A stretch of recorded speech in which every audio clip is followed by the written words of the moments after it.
What's good everyone, it's Zigzag here, welcome back to another Geoguessr video. If you're new around here, my name is Oscar, I play Geoguessr full time at the moment. I have been playing for several years now and I also attended the previous Geoguessr World Cup in Stockholm, Sweden. And in today's video, I'm going to be breaking down the exact steps I would take if I was starting from scratch and wanted to become a professional Geoguessr player. If you're someone who's trying to become a pro and you're right at the start of your Geoguessr journey, drop a comment on this video right now so that maybe in a few years time we can come back and see some legendary names of future pros who were just beginning now. But anyway guys, give the video a like and let's get straight into my first tip, which is to use plonket.net. So this is a website with tons of different Geoguessr resources and it has a really good guide section.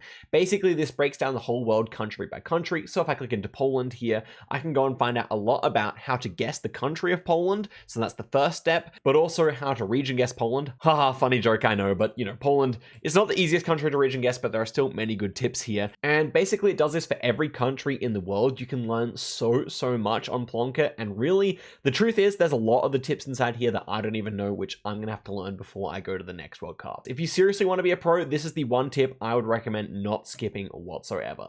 My second tip for you is just to get on Geoguessr and grind. So if you come into a map and see in the leaderboards anyone with a tick next to their name, you can almost guarantee that if you go into their profile, they're going to have tens of thousands of games played. I'm up to 23,000 at the moment, and in my opinion, it's almost essential to have a ton of games played, because when you play a ton of games, it allows you to see all the different landscapes of the world and kind of get that sixth sense of where something is in a way that's not actually to do with the Plonket metas, but more just to do with that gut feeling and intuition, which separates the good players from the great players. One thing that I would recommend you do in this regard is set a goal number of games per day, and maybe daily doesn't work for you, but weekly. So say you wanted to play 200 games per week, well, if you play really quickly, that would be about 2 hours, and if you play normal speed, that would be between like 3 and 5 hours. But that could be a really good approach if you struggle to keep yourself accountable and you're really trying to get a lot better quicker. And I think it's just really worth saying there's no easy way to get really good at Geoguessr. It just takes a lot of time, so don't expect instant results at all. Okay, for my next tip, I'm gonna tell you to drop a sub on my YouTube, because I think one of the best ways to learn Geoguessr is to watch professional players playing. Obviously, I'm uploading near daily. There are numerous other people doing so, such as my friend Finbar, such as Chicago Geographer, GeoPeter, and a number of others. My gameplay specifically focuses on no moving. Then my friend Jake Lyons, he focuses a lot on moving and using information. So that could be another way to balance your Geoguessr content consumption diet, because obviously both aspects of the game make one a complete player. Okay, I have quite a bit to say on the next one because I'm talking about all the different resources from across the web that you can use for learning Geoguessr.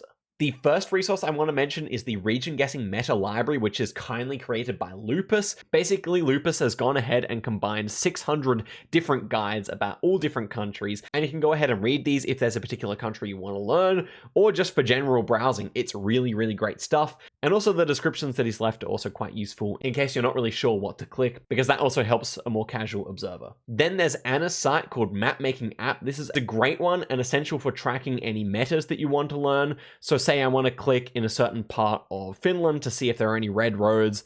I just click here and then I get an instant view, and look at that, the road is pink. And so I could save this one and add a tag. I could say red road, click save, and then that one's saved on the map, and then I can click red roads later on and come to any certain meta. And it's also just a great site for browsing around and checking out different parts of Street View very quickly instead of going through the clunky Google way. Another great resource for making your own maps to practice on is Map Generator. I'll have all these linked in the description. This one will just be a good one to open up and have a little fiddle with in order to create your own map, especially one generated around a particular area. For example, if I wanted to do practice Asian Russia, I could click on that and then generate it like this. Emily's site, geoemily.biz, also has a bunch of great resources. I'll have this one linked as well, particularly useful for checking coverage dates so that you can determine when coverage was taken. That could be useful for learning more about copyright or seasonal metas. Then finally, quiz sites like Cetera are great for practicing subdivisions. At the moment, I'm working on Filipino provinces, but I'm still getting there. But this is a great site. It's owned by Geoguessr, and there are a whole bunch of quizzes to do with different parts of the world so that you can learn a little bit more about place names.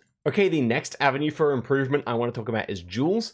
And while I don't necessarily think duels are the best way to practice, if you ever want to qualify for the Geoguessr World Cup, you will have to get a high rating on duels because this is one of the criterion that they take into account when they decide who attends the World Cup. So getting to a rating as high as possible is a great idea. My next tip is to get integrated with the community. It is a massive benefit because as good as it is to watch my videos or Jake's, it's even better to play with someone who's better than you and ask them questions and get their opinions on things. So you should definitely join the Plonket Discord, and through there you can find out about different tournaments such as the Geo Special hosted by Duck Bavis and Stevo. That's a bi-weekly tournament that includes many of the best players in the world, and once you reach a certain level, you'll be able to play in there and get some valuable experience and also build up your name, which is a big part of being invited to the more important and prestigious Geoguessr tournaments. Okay, my final tip to you as someone who wants to become a Geoguessr pro is to play country-specific or region-specific maps. Now, it can be hard to find a good map because if I just go inside here and type in Indonesia, then it's going to come up with the official Indonesia map, which is not a particularly good map. If you want to find the best maps, then you're going to type in either AI Gen Indonesia or a balanced Indonesia or an arbitrary Indonesia. If you want a well-balanced and updated map, then you're going to type in the country name, but before that, either AI Gen, arbitrary, or a balanced. So these three prefixes pretty much encompass all the good maps that people make for countries or subdivisions. For example, here's another one, A Balanced Canada, created by /P. This one's kind of the classic Canada map. Again, if you just played the Geoguessr version of the Canada map, it's kind of trash and no one really likes it. Okay guys, that pretty much brings me to the end of all my tips. I hope you guys really enjoyed this video. You are now on the path to making plonks like Rainbolt, so don't give up and enjoy the ride. I can genuinely say that when it comes to Geoguessr, the more I play, the more I enjoy it. It's really cool to be able to learn all the different parts of the world, and even though there are some parts of learning Geoguessr that are tedious, the enjoyment you get from making extremely close guesses never goes away. So that will be it from me. Be sure to smash like and suggest any other comments you thought helped you improve when you were on the road to becoming a pro. And guys, thank you so much for watching the video to the end. I will see you guys next time. Till then, goodbye.